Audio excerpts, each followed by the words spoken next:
their labor, they don't have to do that. But I was like, they do it every single day. Never mind. Yeah. Yeah. Never mind.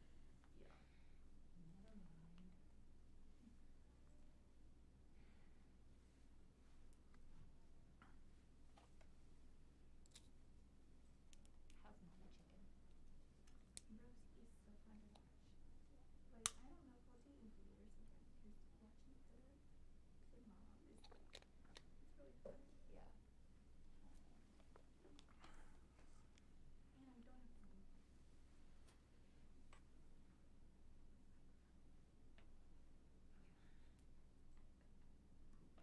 Is that the one you wanted to run? Yeah, that works. Okay.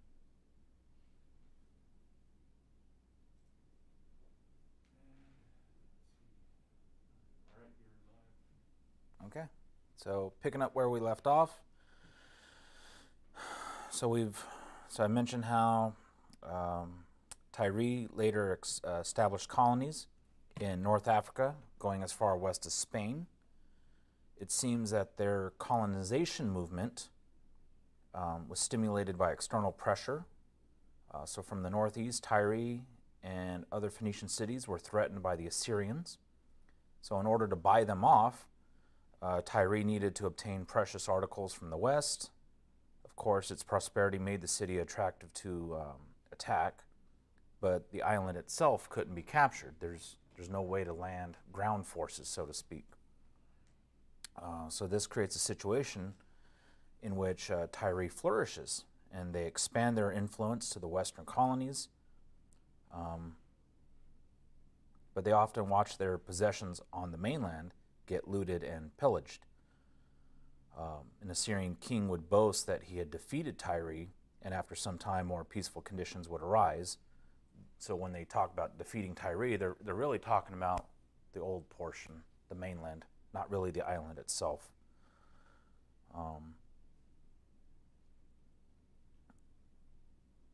So whether it was wartime or peacetime, Tyre benefited from their trade routes. So we can see during the reign of the Assyrian king, Arsur. Okay, I'm not giving that. I should. So an Assyrian king, circa 883 to 859 BC, he reached the Mediterranean. His name begins with an A. A lot of letters in there. I'm sorry. Well, I'm just going to leave it at that. So he accepted tribute from the coastal cities, including Tyre, where the people understood that they had to pay or face their land being looted. And then later, more peaceful conditions would arise because these conquering kingdoms realized that, like gangsters, hey, just pay us and we'll leave you alone. We don't care if you operate independently because your independence actually makes money. And so just pay up and we won't destroy you. And that just kind of became the MO. So they would have wartime looting and then get more peaceful kings in place.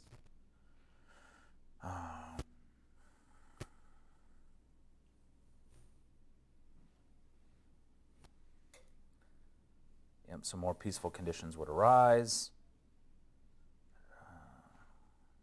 So we know from Scripture that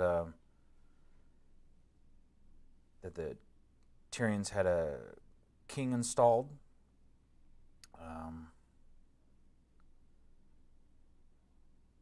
Who was the father of Jezebel, the wife of King Ahab of Israel. So although he's referred to as the king of Sidon, it seems that he also maintained presence in Tyre. So that at times Tyre and Sidon were united.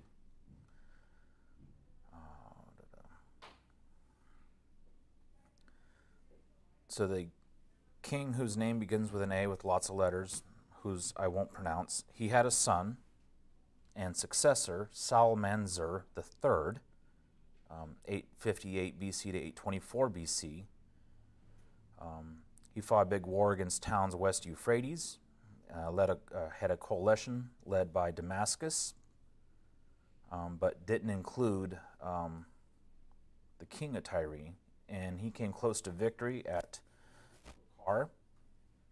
But so that's 853 BC, and then in 841 BC. So we're backtracking on the history of Tyre. So we ran through the history of Sidon, now we're running through the history of Tyre. But in 841, the Assyrians were sufficiently in control of the situation to isolate Damascus, demand tribute from Israel and Sidon and Tyre. This is described from a text that they recovered at the Balawat Gate. So according to this artifact they have, that's the Black Obelisk, Salmanzar insist on receiving tribute again in 838. So they have a physical record of this king demanding tribute. So although the tributes must have been heavy, Tyre was still capable of founding Carthage.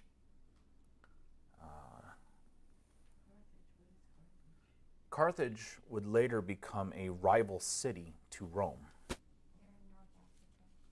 Like the top part of Africa. Oh, okay, I thought it was a concept. No, Carthage was a city, I believe that is described in Rome's Punic Wars, if I recall. I could be wrong on that. But yeah, they become a rival city to Rome.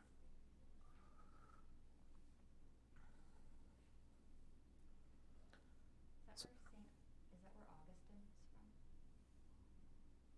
from? I'm not sure.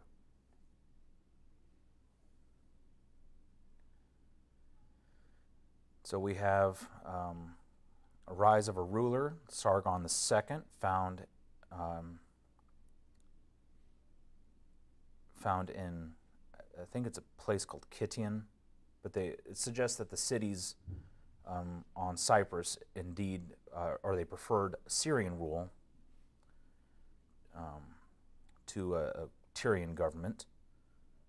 The next to insist on tribute was King Adad Nirari III. He was circa 811 to 783 BC. These are kings of Tyre. Yeah, these are kings. It's leading up to Babylon, because Babylon under Nebuchadnezzar played a big part in Tyre's destruction, followed later by Alexander, who would be the nail in the coffin for them. So yeah, we get a list of kings going back several centuries. So it would go back and forth. There would be rivalry between Sidon and Tyre, and then there would be cooperation. So in spite of the loss of Sidon and Kition, Tyre recovered from looting and pillaging. And so it later could support the king of Assyria. His name's Esarhaddon. That's 680 BC to 680 to 669 BC. When a revolt in Sidon was suppressed. That historical text is known as Prism B.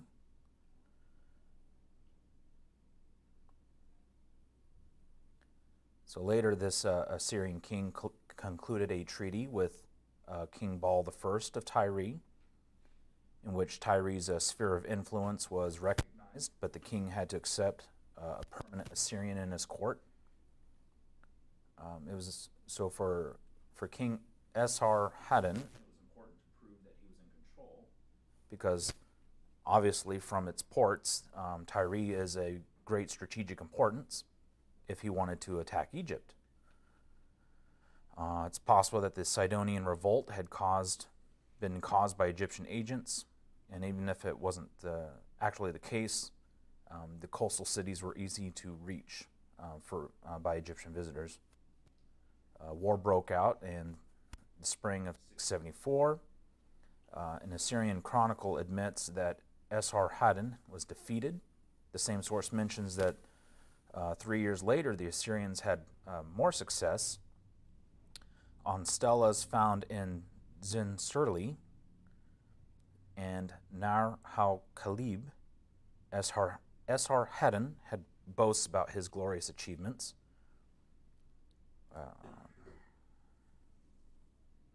So there is a historical reference that Pharaoh Taharko, 690 to 664 BC, he had been able to incite riots or revolts in against Esarhaddon, and the Assyrian king forced to punish the cities of Tyre. So despite all of this, the island city was never captured. It was too far from the coast, and usually armies did not want to put down roots for a lengthy siege.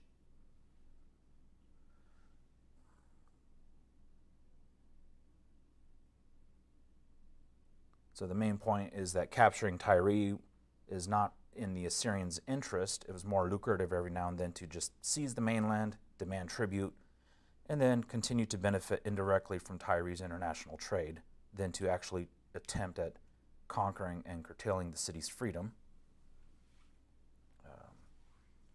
So as the Assyrians gained control of the Near East, Tyre, the local king, was forced to accept a royal deputy. But elsewhere, Assyria seems to suffer from overreach. So Egypt was hard to keep out.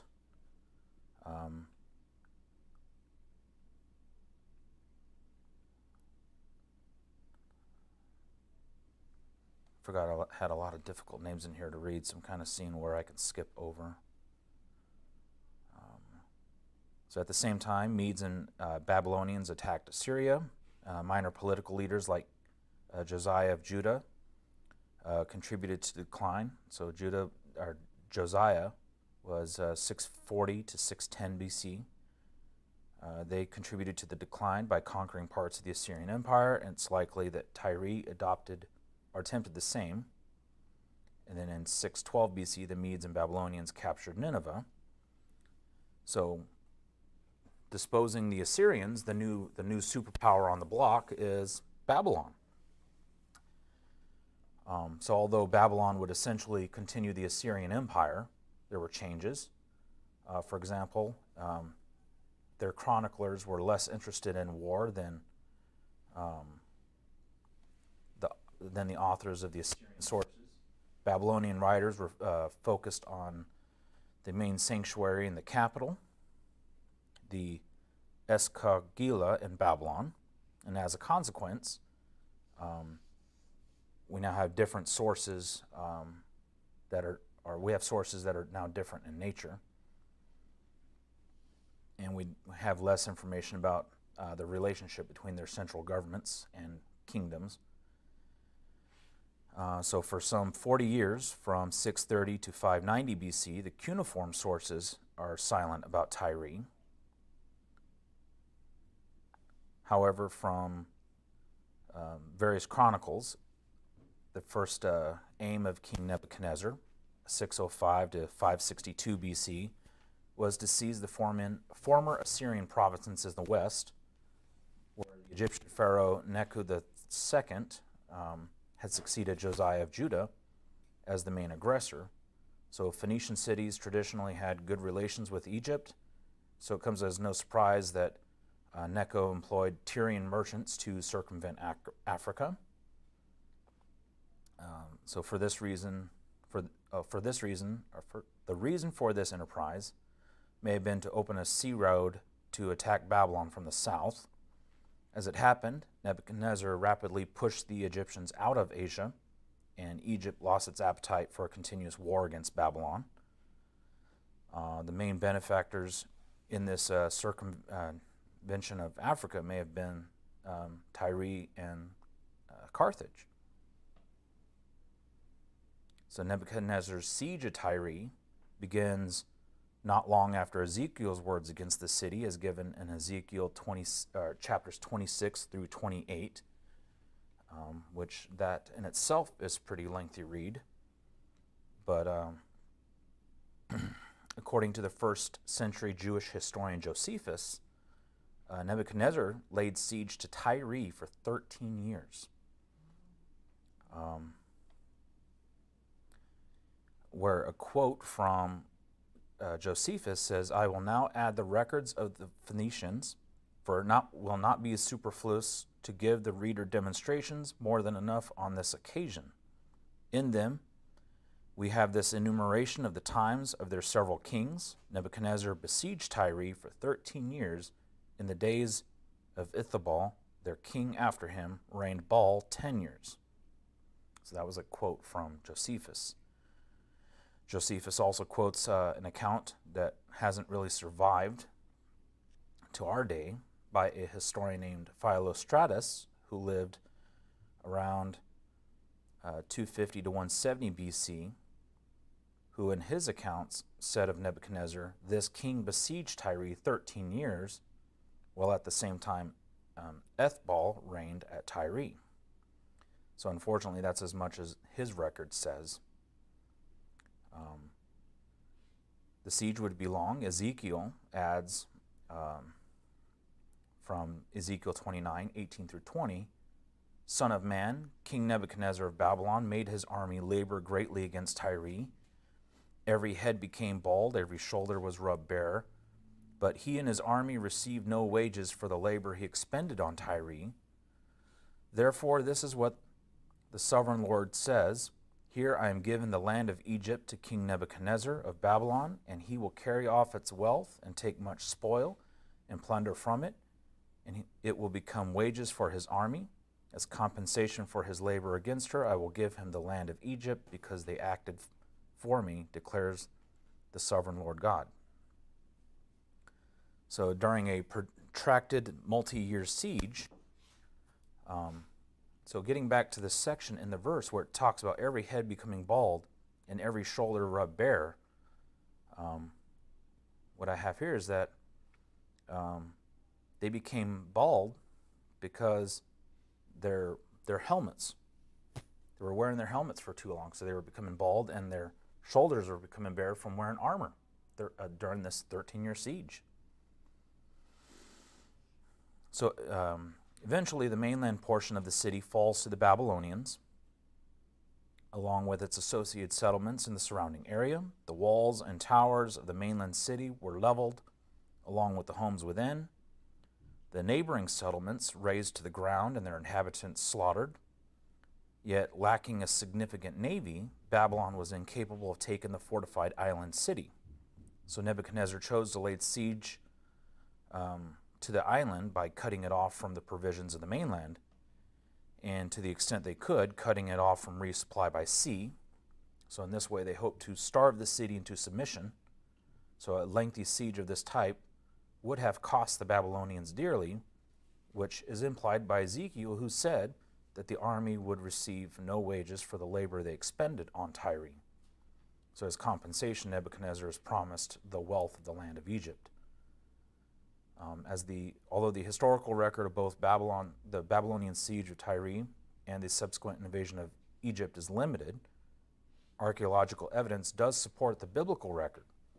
A broken cuneiform tablet, first published in 1926 by German archaeologist Eckhard Unger, refers to provisions of food, where he says, the king and his soldiers for their march against Tyre. Other cuneiform tablets show that at some point Tyre was in the hands of the Babylonian king Nebuchadnezzar.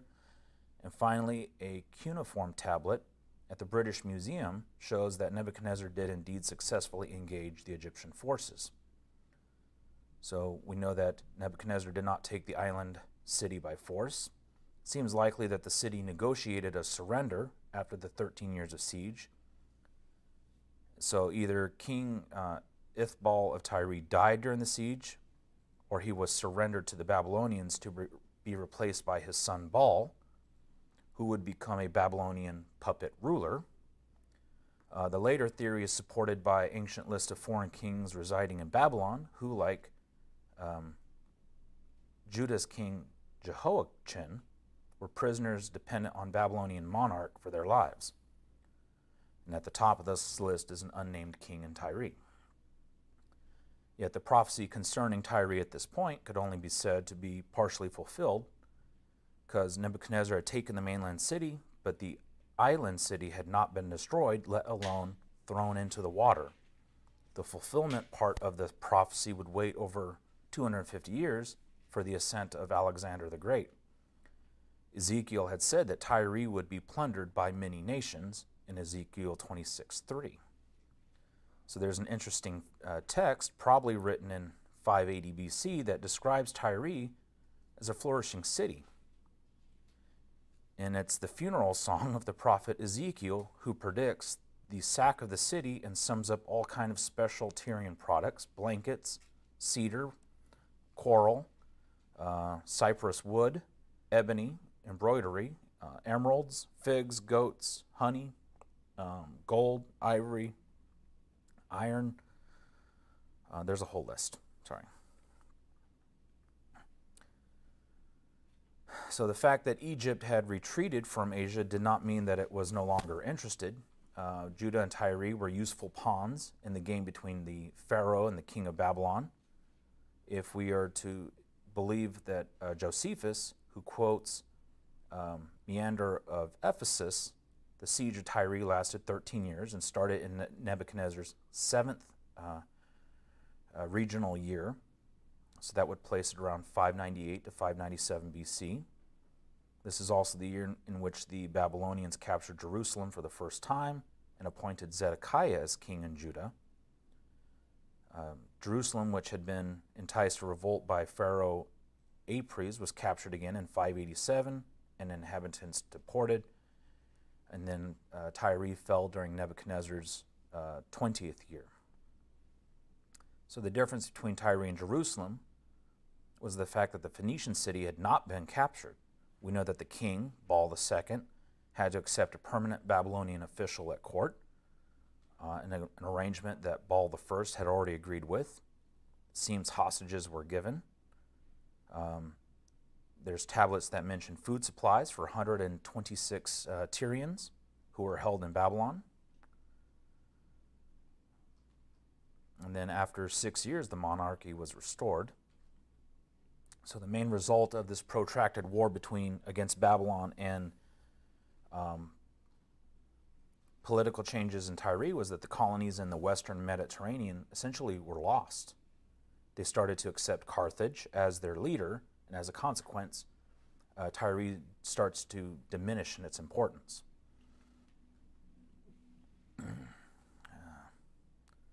So we know that the Babylonian Empire was taken over by the Persians in 539 BC when Cyrus the Great captures Babylon. The evidence, again, changes nature. Cuneiform writing gradually replaced by the Aramaic script, and clay tablets were replaced by papyrus and parchment. So while information spread easily about Tyre,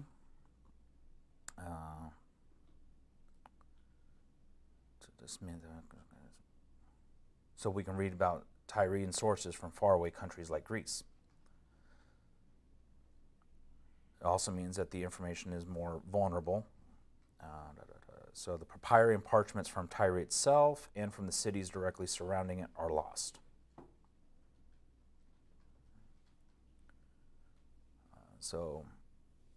But Persians quickly took over the western provinces of the Babylonian Empire, made Sidon the main center of their rule in Phoenicia.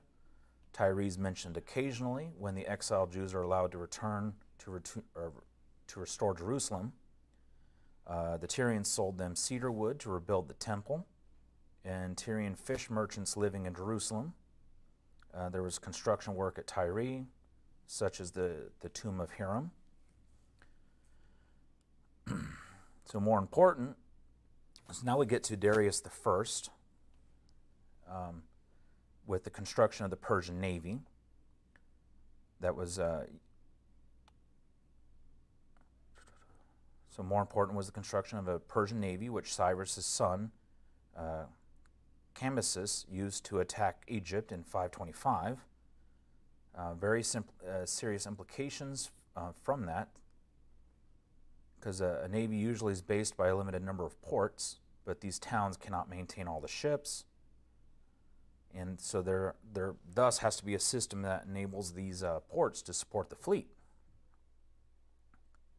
And the coastal cities of the Phoenicians weren't able to do that. They were built for trade, not for maintaining a fleet of military vessels.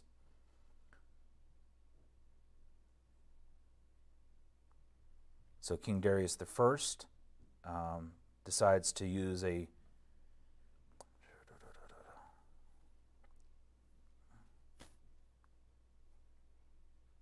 so Darius the First decides to use a different instrument to bring capital from the empire to cities like Sidon and Tyre, coinage. Tribute system introduced. Likewise, the Persian navy in Phoenicia, which consisted of 300 tirames. I guess that's the type of ship they were using. I meant to look that up, but I didn't get to it. But the vessel, it needed some 50,000 rowers, which was more than the Phoenician cities could provide. More likely recruited from all over the empire, making Phoenicia a very cosmopolitan country. The model of cash payments and hired rowers would actually be copied later by the Delian League of Athens. So our main source, sorry, there's a lot of history here. So our main source for the first half of the century of Persian rule is the Greek researcher Herodotus, who mentions that the Tyrians were loyal to the great king, took part in the Egyptian expedition, and created a Tyrian quarter in Memphis, but refused to serve in expedition against their own colony, Carthage. On the other hand, the Phoenician navy took part in the suppression of the Ionian revolt and the Greek expedition of Darius' son and successor, Xerxes, who 486 to 465 BC. The king of Tyre, Matin IV, is mentioned as personally taking part in the war, but it is clear that the Sidonian king was the most important character there.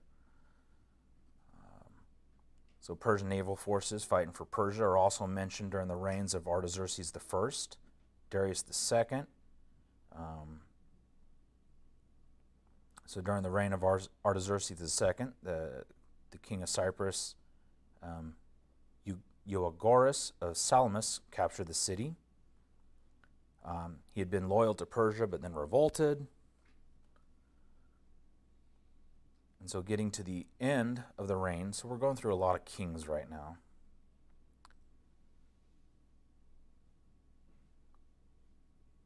Let's skip up a little bit.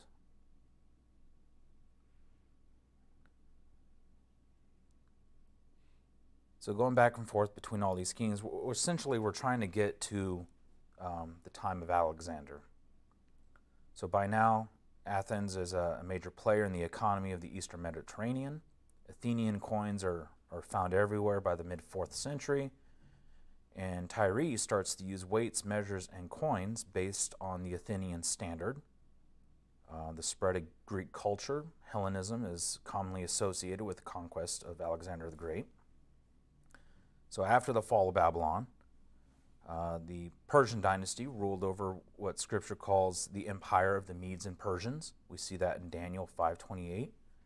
Persian Empire ruled for 2 centuries over the former holdings of Babylon, including Tyre, until they were taken by a fierce young king from Macedonia. And then by the time of his death, before reaching the age of 33, Alexander the Great controlled an empire that stretched from Greece down south to Egypt and as far as India. He was never defeated in battle and may have continued his conquest had he not died suddenly in Babylon under circumstances that are controversial still. Some believe he was poisoned, and others believe that he died of natural causes or something akin to malaria or typhoid fever. So shortly after succeeding his father, Alexander turned his eyes eastward towards the ancient rivals of Greece and determined to conquer Persia. First, his army marched south towards Egypt. He had already bested 2 massive Persian armies before coming to Phoenicia. The king of the Persians, Darius III, had eluded capture and fled to the eastern part of his empire. Alexander's army continued south, where the Phoenician cities of Byblos, Sidon capitulated without a fight. We mentioned that one earlier. Tyre was the only one that did the opposite. Instead of capitulating, they actually offered resistance.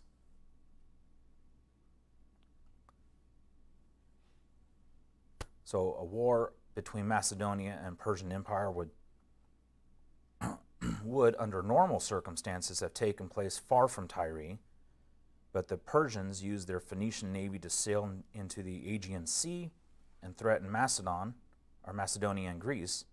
So Alexander commanded his armies to move to the east, where he defeated the Persian king Darius III in the Battle of Issus. That was in November of 333 BC. Most of the Phoenician cities in the area surrendered, and the fleets that they had been sent out to the west returned home after the winter. And so the only Phoenician city that refused to come to terms was Tyre.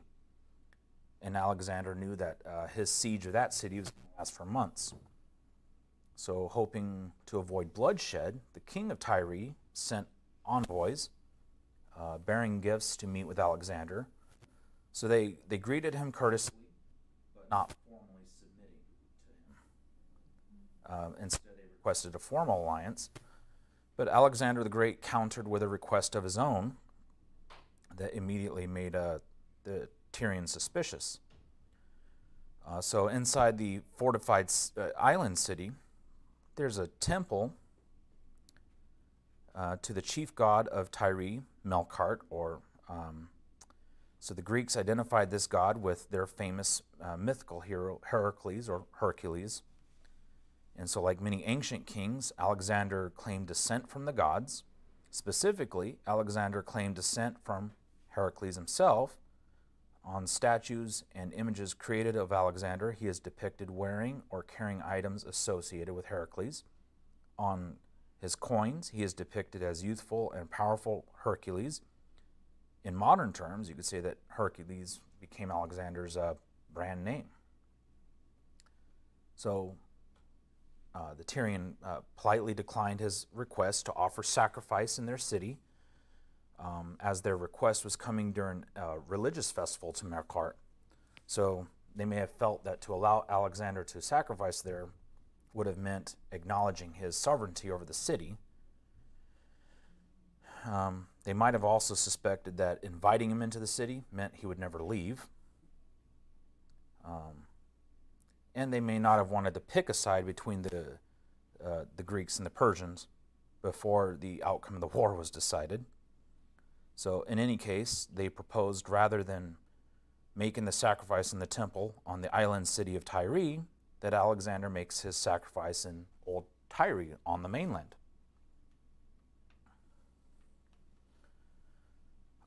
The area that Nebuchadnezzar had destroyed. So Alexander was furious and immediately threatened to lay siege, stating, "You indeed, relying on your situation because you live on an island, despise this army of foot soldiers, but I will soon show you that you are on the mainland. Therefore, I want you to know that I will enter your city or besiege it." Apparently that is a quote by Alexander. So Tyrians continued to refuse Alexander. Further envoys from Alexander were murdered. So the Tyrians were overconfident in their natural defense. They were on an island. Alexander had mostly ground forces.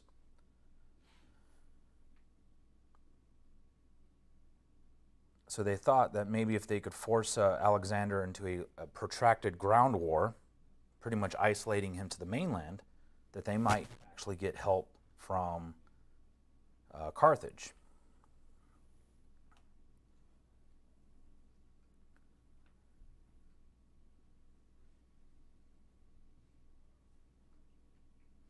But unlike Nebuchadnezzar 2 centuries earlier, Alexander was not simply content to sit and starve the Tyrians into submission. So what Alexander did next is quite imaginative. I mean, almost like Caesar would do with Gaul later. Quite imaginative in their strategies. So Alexander had empires to conquer, and Tyre was in his way. So if he left them alone, then that would provide the Persians safe harbor at his back. And military generals, they don't want to leave an enemy behind them. They want them all in front.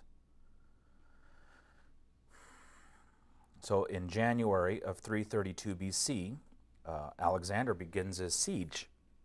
So to reach the Tyrian walls, they built what's called a mole. It's an artificial causeway. But the Tyrians had more ships than the Macedonians, which makes construction difficult. Half a year of hard labor and little progress. Alexander needs ships, but the king of Cyprus, wishing to be allied to Alexander, sends 120 of his fighting ships. Another 23 ships came from the Greek city-state of Ionia.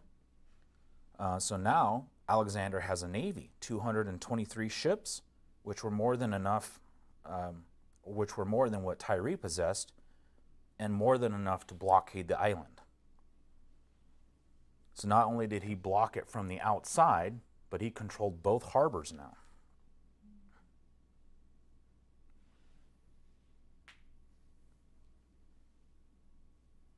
So with a blockade complete, Alexander the Great was now able to block any resupply to the island. So demolishing the mainland of Tyre, the old part, Alexander had stones thrown into the sea at the point where the distance between the mainland and the island of Tyre was the shortest. His forces began to build a massive causeway to the island. So his soldiers became engineers and construction workers.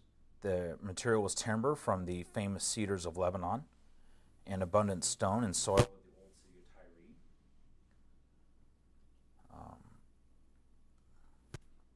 So the description says that as the water deepened, progress began to slow. Alexander's men were mocked by Tyrians.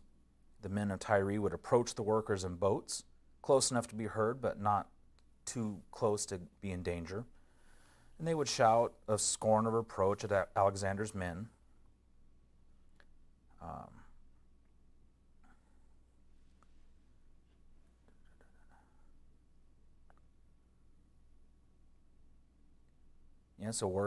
So despite delays, work continued on the causeway. Alexander ordered it to be widened further, and siege towers built.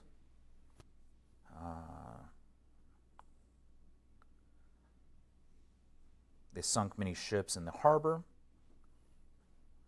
And finally, until they got one of the siege towers tall enough to reach the top of the city walls, and they were able to punch a small hole into it. I came across a video last night that talked about the siege towers in the ancient world, because they said, unlike modern interpretations, which show siege towers rolling right up to the wall and then deploying a bridge and then troops going across like little elevators, they said the reality is most armies didn't deploy dozens of siege towers, only a handful at a given time. And in most cases, those siege towers were used to elevate archers, one, to get an eye of battle emplacements, and to give archers a line of sight on firing. And in most cases, those siege towers were used in support roles or to deploy battering rams, because the goal was to take out the weakest point of the city, usually its gate. But in this case, Alexander used those siege towers more of a support role, and then eventually breaching the wall. So the Tyrians tried using fireboats to go after the causeway. But in July, Alexander was able to attack the island from three sides. He had the Phoenician fleet destroy the Tyrian fleet and the Egyptian port. So the Egyptian port is, I want to say, the south harbor, and then you had, let's see, and then the Sidonian port, which was the north harbor.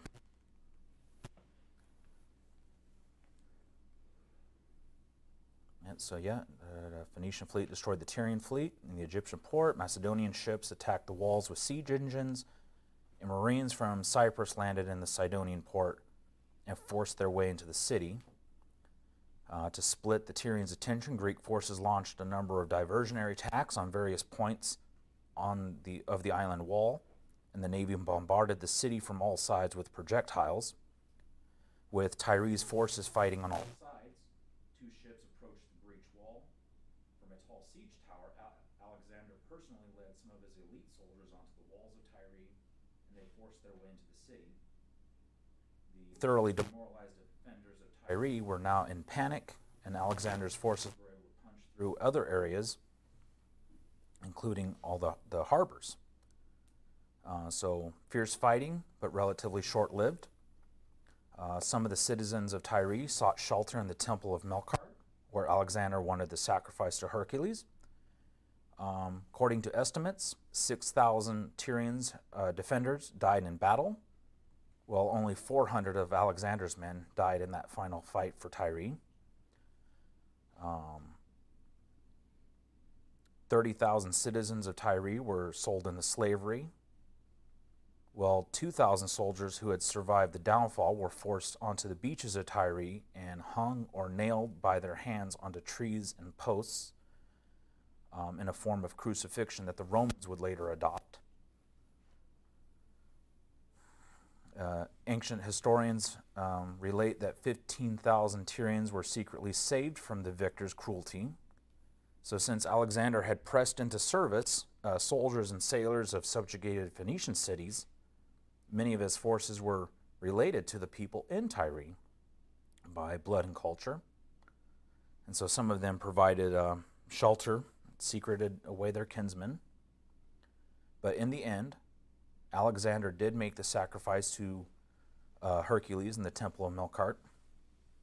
But in spite of the great slaughter that he ordered, to those that sought shelter in the temple, he spared them. Here, it was probably to show reverence for the temple that he associated with the worship of Hercules.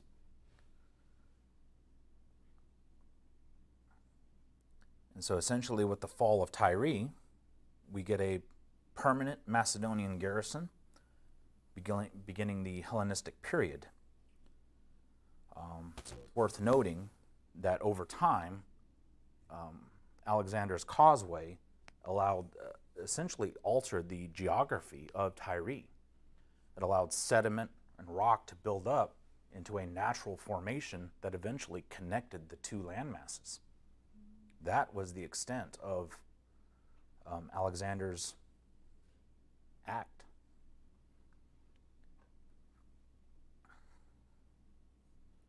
So Tyre itself was razed to the ground, standard practice for victorious armies. It was stripped of its defenses. And so according to the tradition, for a time, it was only fit for fishermen to dry their nets. That's how thoroughly Alexander tore down Tyre. Eventually it'd be rebuilt. It would fall under Roman control.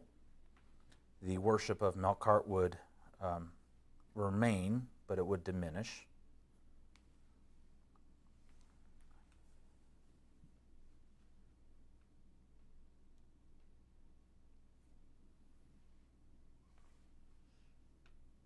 They estimate that historians estimate that Tyrian silver was used to mint coin, and that the money changers that Yeshua drove out of the temple, changing Roman currency into Tyrian shekels. So their currency remained even into that time frame. So they think that the 30 pieces of silver that Judas betrayed the Messiah for might have also contained the image of Baal, if it was of Tyrian silver. So many of the Phoenicians who escaped the fall of Tyre eventually made their way to Carthage in North Africa. So with Tyre destroyed, Carthage becomes the most important Phoenician city, and would for a time under its famous general Hannibal even rival Rome for dominance of the Mediterranean. So Alexander dies in 323 BC, civil war breaks out. between his successors. Phoenicia was first awarded to one Laomedon, the first round of civil wars between Perdiccas, the champion of unity of Alexander's empire, and Ptolemy, who aimed at independence.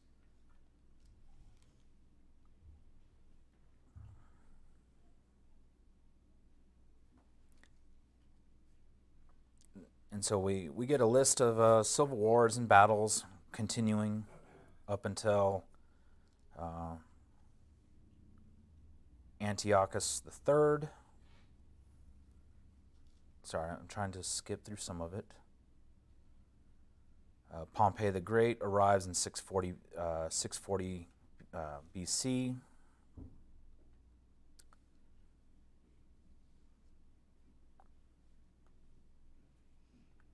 So according to Josephus, Herod pushed back Marian, opponents of Cassius, Mark Antony, and Octavian, and occupied most of that area, but Tyre resisted. But it appears that Tyre benefited from Roman rule, trade easier than it had been in a long time.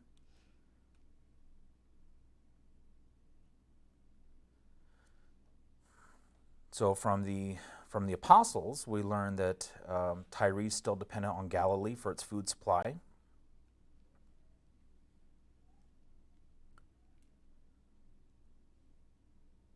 So Tyre is still an independent city, was almost at war with King Herod Agrippa. There was Jews living in Tyre. Yeshua himself visited the place. Paul visited the community of believers in Tyre.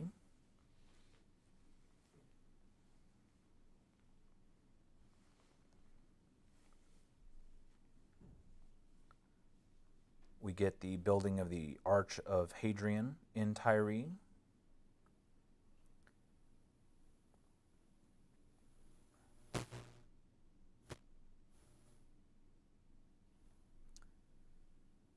So Tyre's history continues into the 4th century AD.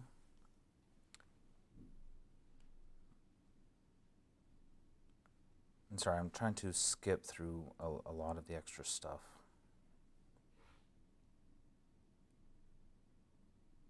So we know that the Roman Empire begins to deteriorate around the 5th century AD.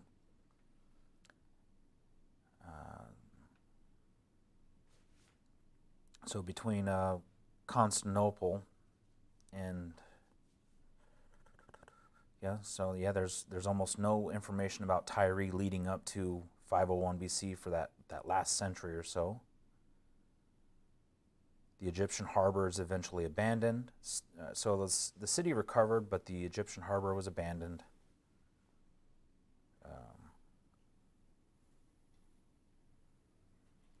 It's conquered by the Muslims in 1180. Crusaders Crusaders capture Tyre, and they're forced to abandon it after 167 years of occupation. And then after the fall of the Ottoman Empire, Tyre was incorporated into the Lebanese Republic. And so today, Tyre is the 4th largest city in Lebanon after Beirut, Tripoli, and Sidon. It is the capital of the Tyre district in the South Governorate. Approximately 200,000 inhabitants in Tyre in the urban area as of 2016, including many refugees. And 3 of the 12 Palestinian refugee camps are located in Tyre. But historians make the point that the Arabs who presently inhabit Tyre are not true Phoenicians. Due to Alexander's conquest of Tyre, he replaced a huge chunk of its population. The Tyrians themselves, most of them never returned. They were replaced by other people. So, Pretty much, he did what Babylon did. You know how he replaced people in Judah. He helped them capture them and put other people in their place. Or was it Darius? well, Nebuchadnezzar was trying to take a hostage exchange to keep Tyre loyal. He didn't want to.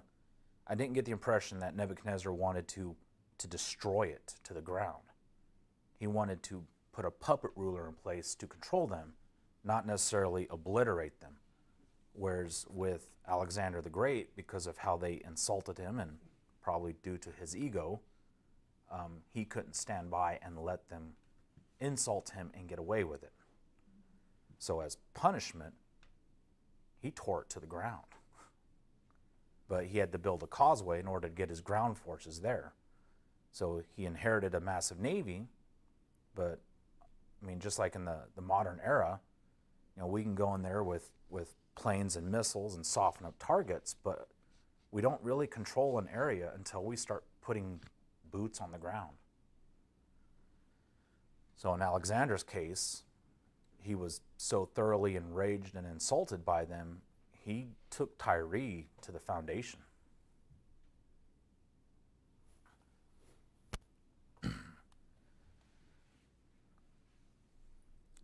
So that in the current era, most of the people that are now living in Tyre, they're not true Phoenicians. They're not of Phoenician. Not true Phoenicians, being descendants of Ishmael. Although there are still Phoenicians in Lebanon. So, Scripture contains a number of specific prophecies concerning Tyre. So I went through a lot of the history to elaborate on this point. It kind of gives context to look at the history overall and then look at how Scripture relates to it. So the Lord had a case against Tyre because the city grew extremely rich through its extensive trade with the nations of the world. And this is referred to in Isaiah 23, verse 3, Ezekiel 27, verses 2 through 28, Hosea 9:13, and Zechariah 9:3. So the close relationship between Solomon and Hiram clearly benefited both parties and is reflected in Psalms 45:12, where the people of Phoenicia are referred to as daughters of Tyre, who are the men of wealth bringing gifts for the bride of the son of David. After Hiram's reign, the relationship between the two kingdoms is less positive.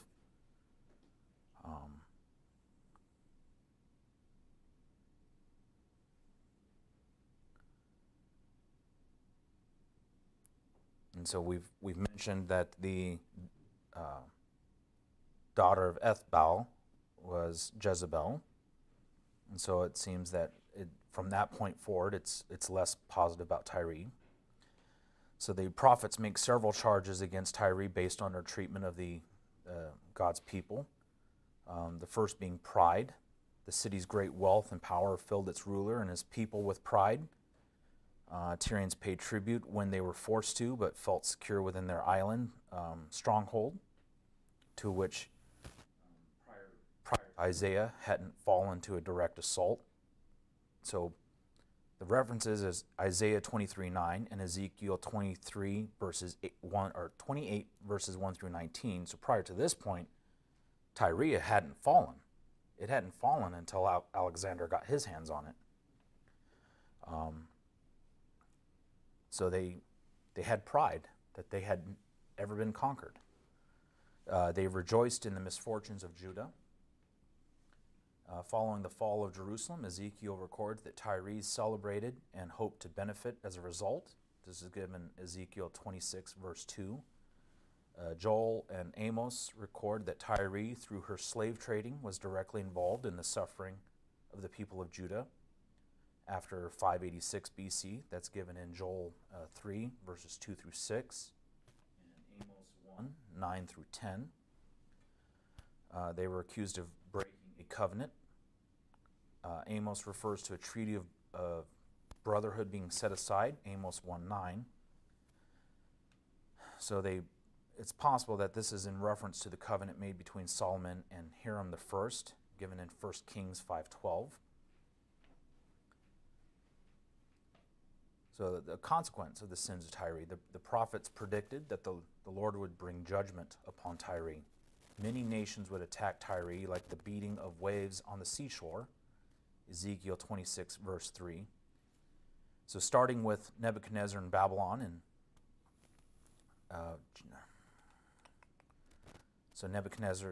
so we've already gone over how Nebuchadnezzar's army would receive no reward for their campaign against mainland Tyre, but the Lord would give him Egypt instead, Ezekiel 29, 17 through 20. The city would be reduced to ruins, 26:2,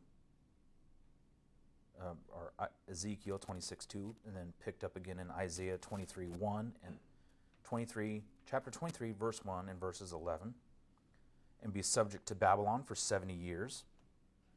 After it would be allowed to return to its trading, Isaiah 23:17 through 18, and Jeremiah 25:22. Rubble of the city would be thrown into the sea, and its treasures taken, Ezekiel 26:12. The proud city would become a bare rock, Ezekiel 26, verse 4, and would become a place for the spreading of fishing nets, Ezekiel 26, verse 5 and 14. So with the benefit of hindsight, we can see that prophecies were fulfilled with remarkable accuracy. Nebuchadnezzar did ruin the mainland city and make the island subject to him. And that it was only after the end of his empire that Tyre regained their autonomy under the Persians.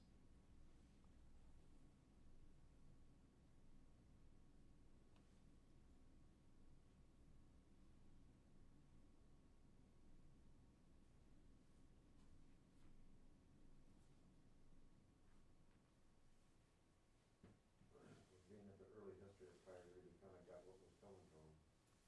Yeah. So we know that Tyre in the New Testament, that Messiah himself spent time ministering in the region of Tyre and Sidon. That's Matthew 15:21. He ministered to the daughter of a Phoenician woman who was possessed by an evil spirit. Chapter 15, verses 28 or 22 through 28. Mark chapter 7 and 24 verses 24 through 31. Afterwards, he compares the response he had in those cities of the Gentiles with that of the town of Galilee, given in Matthew 11, verses 21 through 22, and Luke 10, 13 through 14.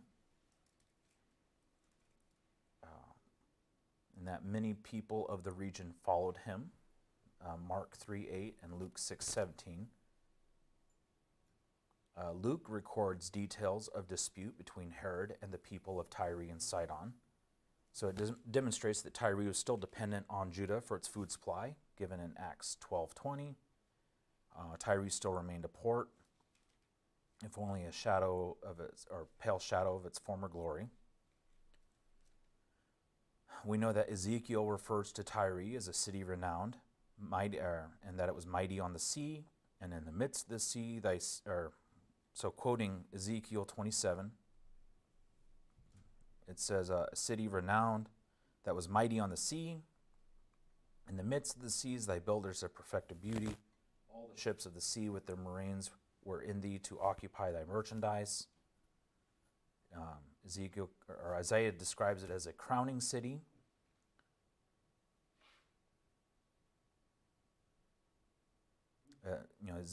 Ezekiel goes into great detail, mentioning its oils and oaks and linen and things that he describes.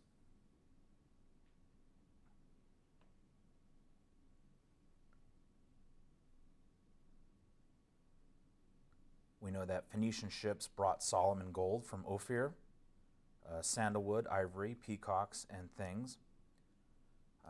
So Scripture says that so King Solomon exceeded all the kings in riches.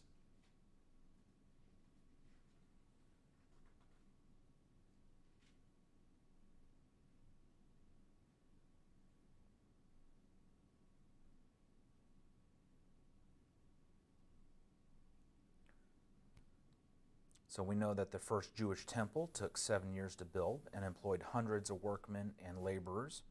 It was made from cut stone and cedar timber and veiled in purple cloth. The entrance was marked by 2 great pillars of bronze. Solomon paid for the building with wheat and olive oil, 20 cities in Galilee, and 120 tenants of gold. And so it's believed that because the children of Israel were not builders, this is why they employed the services of Hiram the First in building the temple.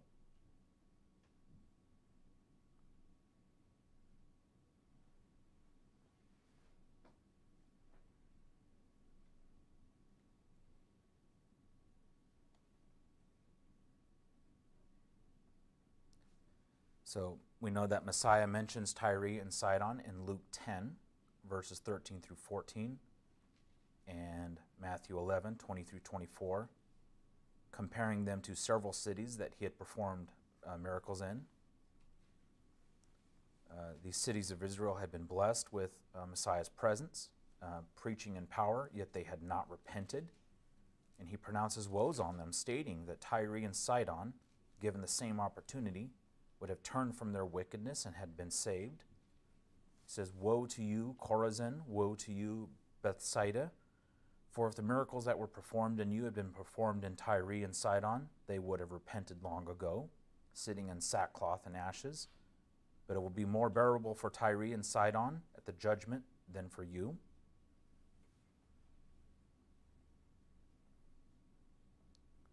Messiah also says that Capernaum is under God's judgment for their rejection of the Messiah, given in verse 15, because he says, "Because whoever rejects me rejects him who sent me," given in verse 16.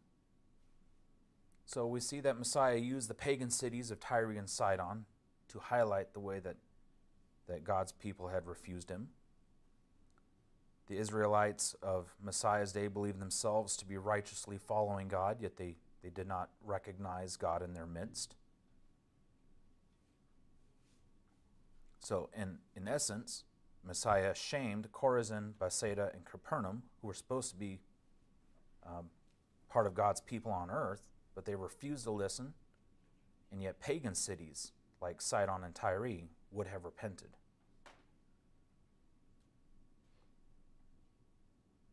Messiah's comments demonstrate that the importance of responsibility and stewardship, from given in Luke 12:48, which says, "From everyone who has been given much, much will be demanded. And from the one who has been entrusted with much, much will be asked."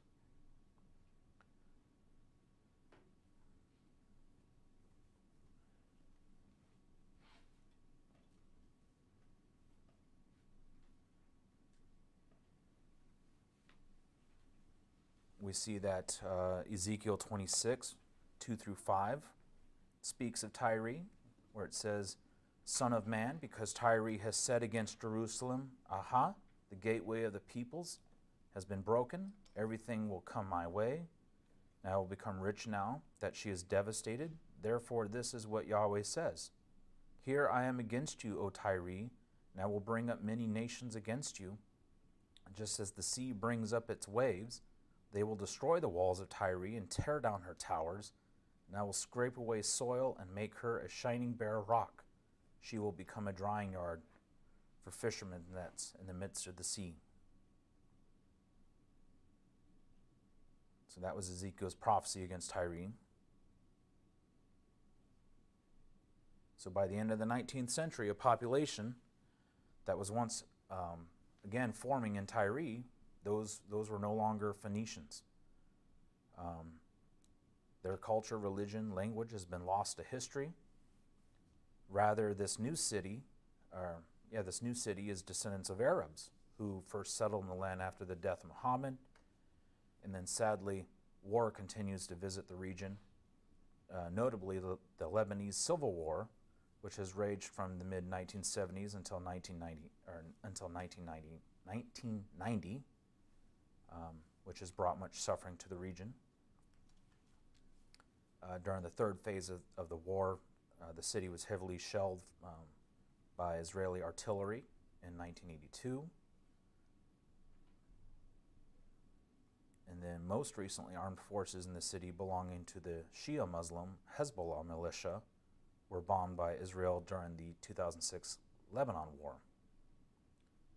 So the destruction of Tyre by Alexander in 332 BC does seem to fulfill the prophecy of Ezekiel. Baal worship was dealt a serious blow. The ground was scraped bare. And what we see today is not the ancient city, nor even a reincarnation of the island city, but a modern transplantation of displaced persons. Commercially, it's not the same Tyre. Politically, it's not the same Tyre. And religiously, its gods of Baal and Melkarth are reduced to tradition and myth.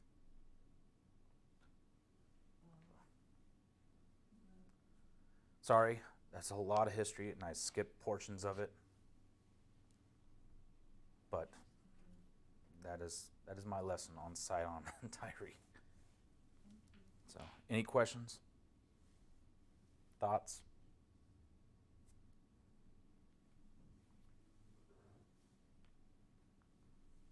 Helps complete the picture. Well, I felt it was important to go through the history first to build that picture, and then come back with scripture to show how it's been fulfilled. And so that's why it had to be lengthy, but I was trying to make it not too lengthy, although it did turn into lengthy. It has more recorded history. But for me, it was neat because I never even put the picture together of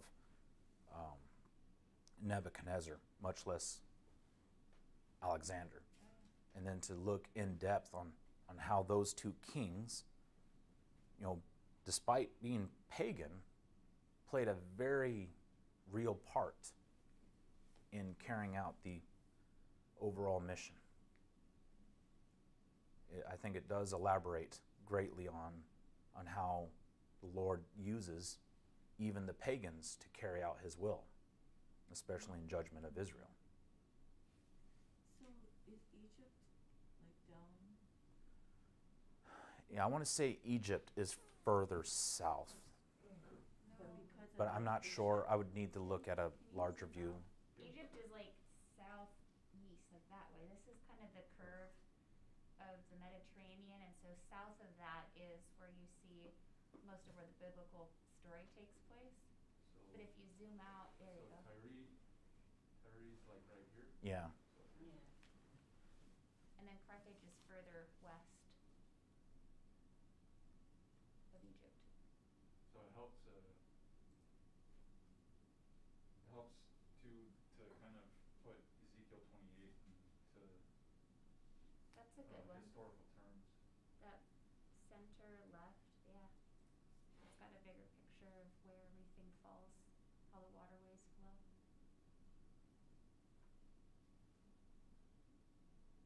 Can you get that bigger? You can't see that? Oh, Carthage, Carthage, okay,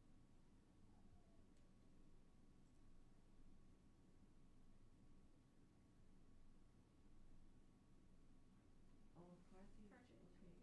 Carthage over there. Oh, that's like far away from. That's where Libya is. Is that little box right on there?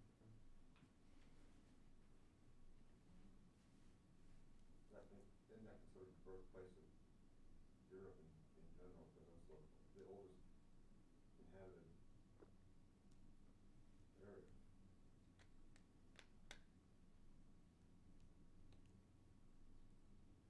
Yeah, that area of the world is ripe with history.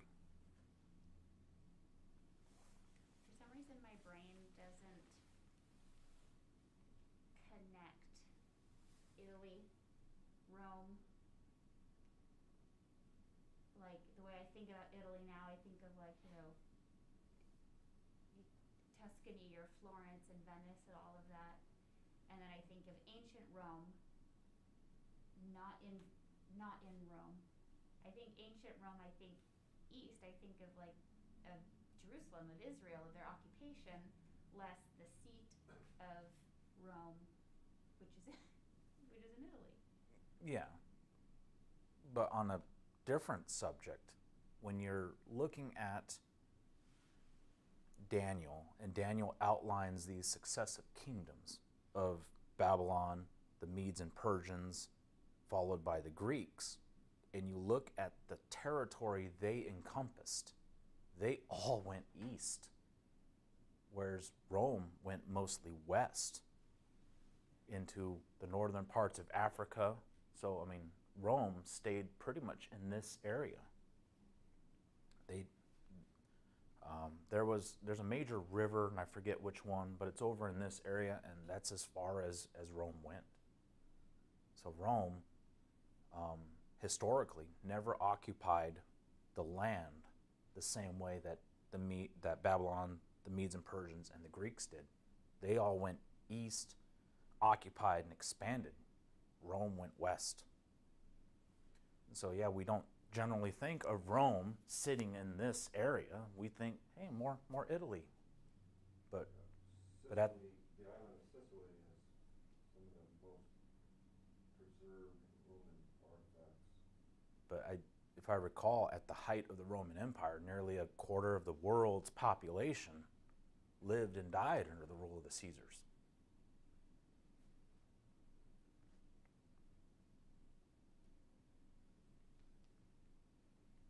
Any other comments or thoughts? Thank you for bringing it up.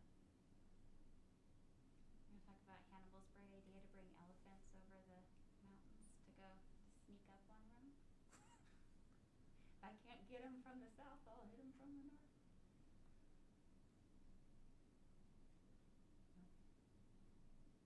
I could look at that, see if there's something to bring out in it. It's just funny. Elephants up over the mountains. It just makes me laugh. Or are you just thinking of that scene in Return of the King? No. No? So, okay, would someone care to close us? Those are elephants, by the way.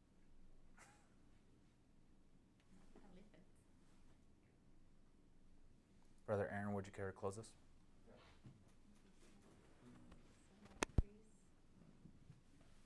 Heavenly Father, thank you so much for the opportunity of us being here, learn about the history of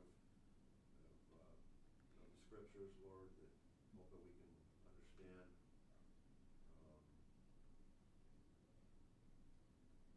understand the what it took to bring the message across as the end result to understand that Jesus is, was, and will be. I pray that we can take this information and apply it to our lives in the way you see fit. Lead us, guide us in your word, Lord, as we go home and bring us back safely. In Jesus' name, amen.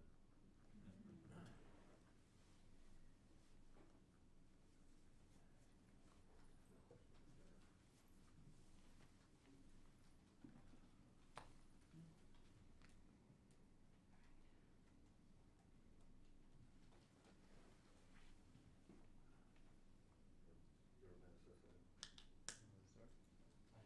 I have never been to Europe. You need to go. Go to Sicily. Is your mom gonna be okay?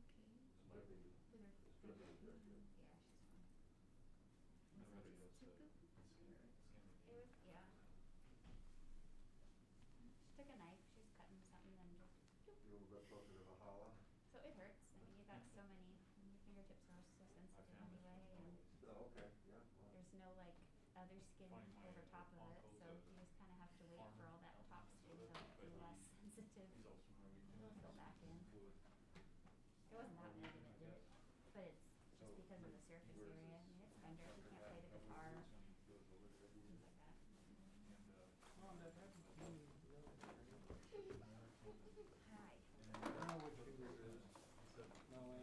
think it was this one.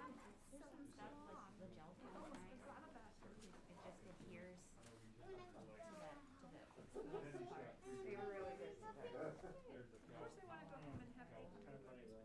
Speaks. Yeah, I was thinking about it. So, Think about Yeah, yeah, she's we got won some. 2 cookies each. She's able to. She's And able to then cover it in we the talked same about pan. Samson and the night Like when I was square very well. stuff. They got a thing, She's they fine. got, I think Literally. about So yeah, taking we some were cities and building and And then having of course we played our games. little those like You had some green games. Yeah, no, it's fine. I figured that if past end I at least run 2 games of my own, that would be something. Yeah, over And they real good games. it is, you know, it's kind of weird, when you count The interesting thing though, like Alexander, Yes. I don't wanna go to the store with There's no my more chicks. stupid shoes. you know, we look at it as primitive, Don't but in reality it's stop it. I wonder when my cat we is would like,